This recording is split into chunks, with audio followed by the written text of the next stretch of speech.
Overseas to the major story there tonight, the growing chaos in Egypt. Tonight, President Obama and a new message: the U.S. is not taking sides in the conflict following the removal of the country's democratically elected president. It comes as they carry the coffins of the latest of the president's opponents to have died in clashes with the president's supporters.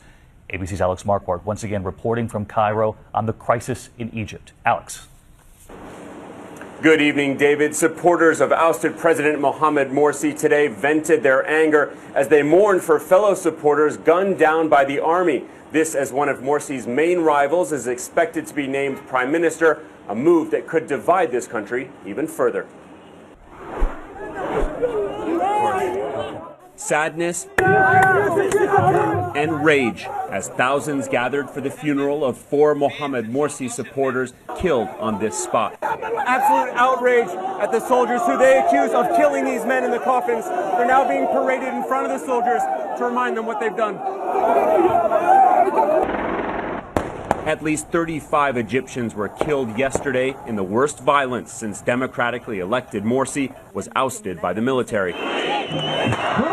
His removal came after millions took to the streets against him, accusing his party, the Muslim Brotherhood, of trying to control the country.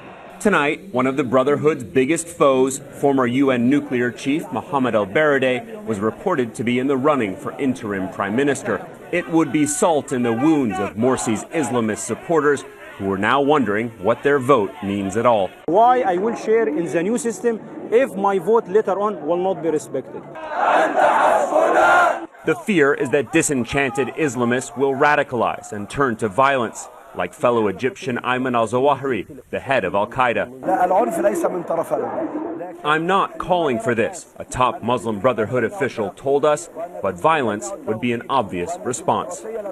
Opponents of Morsi's are calling for mass rallies tomorrow in streets and squares across Egypt. They say they want to finalize what they're calling this week's great victory, raising the tension in an already deeply polarized Egypt.